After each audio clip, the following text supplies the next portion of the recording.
आपका भक्त सुशील चैनल में आपका स्वागत है। मैं आप लोगों को प्रणाम करता हूँ। ठीक है, और मेरे चैनल को आगे बढ़ाते रहिए, आगे देखते रहिए। ठीक है, इसमें आप लोगों को जानकारी हर प्रकार की मिलती रहेगी, अंग्रेजी, गणित, इंग्लिश, सामान्य ज्ञान, जीके, जीएस। ठीक है, आप आज आप लोग देखेंगे, देख गए होंगे कि आज की जानकारी पूरी क्लास क्या है। ठीक है, ये ग्लोब है। ठीक है, ग्लोब आप लोगों के लिए मैं ग्लोब एक लेकर आया हूँ। ठीक है, ग्लोब आप लोग इस बारे में पूरी जानकारी देंगे। ठीक है, ये कैसे क्या करता है, कब नाचता है, ये क्या करते हैं। ठीक है, ग्लोब ग्लोब की जानकारी पहले ग्लोब के बारे में पढ़ते हैं। ठीक है, ग्लोब क्या होता है, ग्लोब ये क्या है ग्लोब। ठीक है, ग्लोब ग्लोब किसे कहते हैं, पहले ग्लोब की परिभाषा। ग्लोब पृथ्वी का वह छोटा रूप होता है, ग्लोब पृथ्वी का वह छोटा रूप होता है।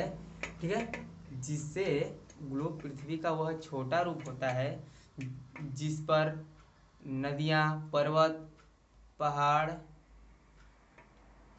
हर प्रकार के चित्र को इसमें क्या करता है, पृथ्वी पर ये दर्शा देते हैं। ठीक है, ताकि ग्लोब ग्लोब को देखकर आसानी से समझ आ सके।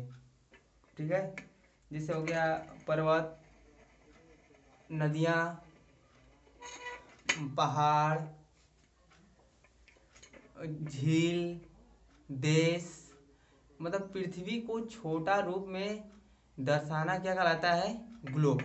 ग्लोब की सर्वप्रथम खोज किसने किया था। ठीक है, ग्लोब क्यों बनाया गया था, ग्लोब इसलिए बनाया था कि कोई भी छोटी जानकारी लेने के लिए पूरा पृथ्वी न घूमे और एक ही स्थान पर अपने रख कर उसकी जानकारी ले सकते हैं। यहाँ पर क्या है, यहाँ पर क्यों है, ये पर क्या दर्शाया गया है। ठीक है, अगर आप लोगों को मैं बता दूं कि ग्लोब की खोज सर्वप्रथम मार्टिन बेहेम ने किया था। ग्लोब की खोज सर्वप्रथम किसने किया था, मार्टिन बेहेम ने। इसकी खोज सर्वप्रथम मार्टिन बेहेम ने किया था। ठीक है, क्योंकि उसको वो एक भूगोलवेत्ता था जो मार्टिन बेहेम जर्मनी का था। ठीक है, जर्मन का, ये जर्मन का रहने वाला था। ठीक है, इसको कुछ इधर उधर घूमने निकला जो आपस में इसको समझ में नहीं आया, जिससे ये पूरा पृथ्वी का ये ग्लोब बना डाला। हालांकि इसमें पूरा चित्र दर्शा चुका था कि इसमें कौन देश कहाँ है, क्या है। ठीक है, सबसे पहले मैं आप लोगों को बता दे रहा हूँ कि दिन और रात का कंसेप्ट क्या होता है। ठीक है, दिन रात मान लेते हैं, ये जो फोकस आ रहा है, ये मान लेते हैं सूर्य, ये फोकस, ये सूर्य, ये फोकस क्या है, सूर्य है। ठीक है, अब अपना दे रहा है ये फोकस, तो जिस भाग पर पड़ेगा, मान लेते हैं पृथ्वी की कैसे घूमती है, पृथ्वी घड़ी की उल्टी दिशा में घूमती है। घड़ी मान लेते हैं इस तरह घूमती है। ठीक है, लेकिन पृथ्वी क्या करेगी, इस तरह। ठीक है, पृथ्वी के घूमने का दिशा ये है, लेकिन आप लोग बता दे रहा हूँ, मान लीजिए सूर्य है। ठीक है, ये वाला भाग क्या है, ये वाला सूर्य है जो चमक रहा है इसमें। तो जहाँ तक इसका प्रकाश पड़ेगा ये पूरा भाग क्या रहेगा, दिन में। पृथ्वी घूमते घूमते इधर गई, आ गई यहाँ पर, अब धीरे धीरे घूम रही है। अब धीरे धीरे जो भाग प्रकाश में वो धीरे धीरे अंधेरा में जाएगा, और धीरे धीरे अब जा रहा है वो भाग, अब धीरे धीरे अब क्या हो जाएगा, अंधेरा में, और जो रात में था वो क्या हो गया, दिन में आ जाएगा। बस यही कंसेप्ट है। ठीक है, ग्लोब आप लोग समझाने के लिए पूरा ग्लोब खरीद के लाया हूँ। ठीक है, अब इसके बारे में पढ़ते हैं। सबसे पहले दिखाया गया है उत्तर उत्तर प्रशांत महासागर। उत्तर क्या लिखा है, उत्तर प्रशांत महासागर। ठीक है, उत्तर प्रशांत महासागर क्या है, यह प्रशांत महासागर का उत्तरी भाग उत्तरी प्रशांत महासागर कहलाता है। सबसे पहले आ जाते हैं द्वीपों को पढ़ लेते हैं। ठीक है, द्वीपों की संख्या कुल कितनी होती है, ये महाद्वीप, महाद्वीपों की कुल संख्या 7 होती है। इसमें जो दर्शाया गया है, सबसे मुख्य बात क्या है, सबसे पहले दिखा रहा हूँ एशिया महाद्वीप। ठीक है, ये पूरा एशिया महाद्वीप, एशिया महाद्वीप का क्षेत्रफल सबसे अधिक है, जनसंख्या भी सबसे अधिक है। ठीक है, एशिया महाद्वीप के बाद आ जाते हैं इधर दूसरे ओर, आते हैं उत्तरी अमेरिका महाद्वीप। उत्तरी अमेरिका महाद्वीप के थोड़ा नीचे आएंगे तो दक्षिणी अमेरिका महाद्वीप हो जाएगा। ठीक है, उसके बाद उत्तरी अमेरिका के बाद दक्षिणी अमेरिका, एशिया हो गया, उत्तरी अमेरिका, दक्षिणी अमेरिका, फिर उसके बाद यूरोप महाद्वीप। ठीक है, यूरोप महाद्वीप, उसके बाद देखिए अफ्रीका महाद्वीप।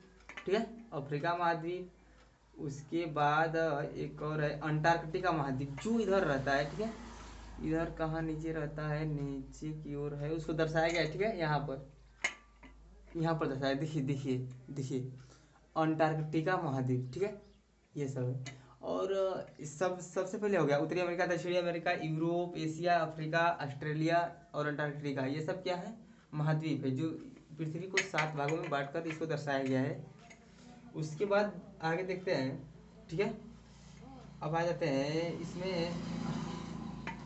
ये थोड़ा चित्र दर्शाया गया है, चित्र जैसे ये पेंगुइन है, भगवान ने इन सबको पंख दिया लेकिन ये सब उड़ ना सकने वाली पक्षियाँ हैं, जैसे उड़ ना सकने वाली पक्षियाँ, जैसे पेंगुइन, कीवी, पेंगुइन, कीवी और शुतुरमुर्ग, ये ऐसी पक्षियाँ हैं जो कभी नहीं उड़ सकती हैं। और देखिए इसमें और दर्शाया गया डॉल्फिन, ठीक है। भारत में सबसे अधिक डॉल्फिन उत्तर प्रदेश में इस समय 2025 की जनगणना के अनुसार सबसे अधिक ये मिली है, ठीक है। ये सब आप लोगों को अब इसके बारे में थोड़ा जानकारी मिल सकती है, ठीक है। ये पूरा और इस तरह इस पर भाग है जो इस पर बर्फ़ पड़ते रहते हैं, क्योंकि इस पर हमेशा ठंड पड़ती रहती है, क्योंकि यहाँ तक सूर्य की किरण नहीं पहुँच पाती है। इस भाग और इस वाले भाग पर सूर्य की किरणें नहीं पड़ने के कारण यहाँ पर सबसे अधिक क्या होती है, ठंड पड़ती है। ग्लोब की पूरी जानकारी अब यहाँ पर और थोड़ा से विस्तार पूर्वक देते हैं, ठीक है। क्या होती है, कहाँ होता है, आगे देखिए।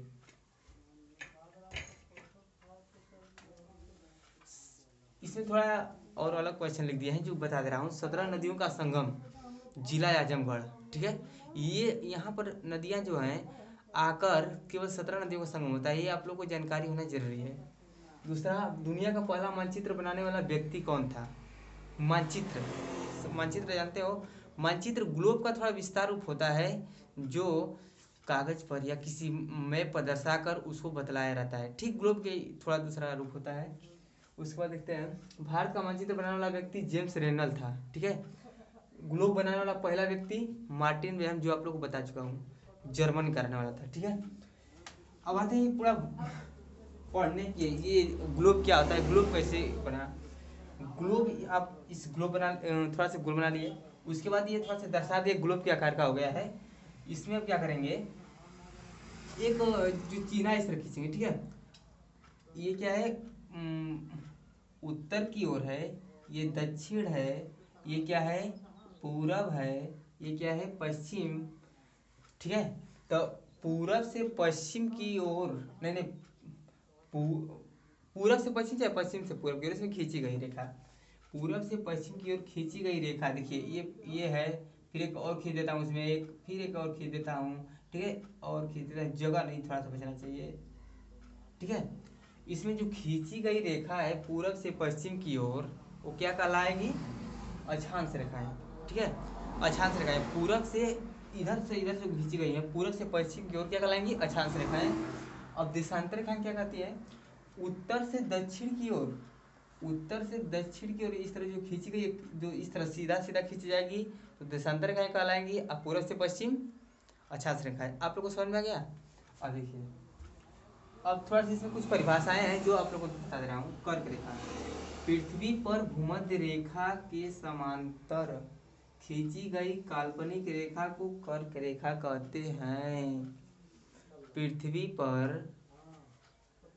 भूमध्य रेखा के समांतर खींची गई काल्पनिक रेखा को क्या कहते हैं, कर्क रेखा। पृथ्वी पर जो मान लेते हैं ग्लोब पृथ्वी को, ठीक है, पृथ्वी पर भूमध्य रेखा के समांतर खींची गई, तो भूमध्य रेखा क्या होती है, जो पृथ्वी को बराबर 2 भागों में बांटे, उसी के समांतर इस तरह पूर्व से पश्चिम की ओर खींची जाने वाली रेखाएं क्या कहलाती है, कर्क रेखाएं, या भूमध्य रेखा के समान खींची गई कर्क रेखाएं। दूसरा है भूमध्य रेखा किसे कहते हैं, भूमध्य रेखा किसे कहते हैं, भूमध्य रेखा किसे कहते हैं, पृथ्वी को बराबर 2 भागों में बांटने वाली काल्पनिक रेखाएं क्या कहलाती हैं, भूमध्य रेखा। पृथ्वी को 2 बराबर भागों में बांटने वाली रेखा भूमध्य रेखा कहलाती है। अक्षांश रेखाएं, पृथ्वी पर खींची गई काल्पनिक रेखा को अक्षांश रेखा कहते हैं। ये सब जो रेखाएं क्या कहलाती हैं, इधर अक्षांश रेखाएं कहती है। पूर्व से पश्चिम की ओर खींचे जाने वाली रेखाएं क्या कहलाएंगी, अक्षांश रेखाएं। देशांतर, पृथ्वी को उत्तरी ध्रुव से दक्षिणी ध्रुव तक खींची गई रेखा क्या कहते हैं, उत्तरीय ध्रुव से दक्षिणी ध्रुव तक खींची गई रेखा होती है, उसे देशांतर रेखाएं कहते हैं, ठीक है। ग्लोब की जानकारी आप लोग को आ गई होगी, ठीक है। आपको यही जानना थोड़ा से आवश्यक था। अब अगर यह अच्छा वीडियो लगे तो थोड़ा सा बढ़ा देना चैनल को, ताकि मैं थोड़ा अपना आगे बढ़ सकूं। ठीक है, आपको वीडियो देखने के लिए धन्यवाद।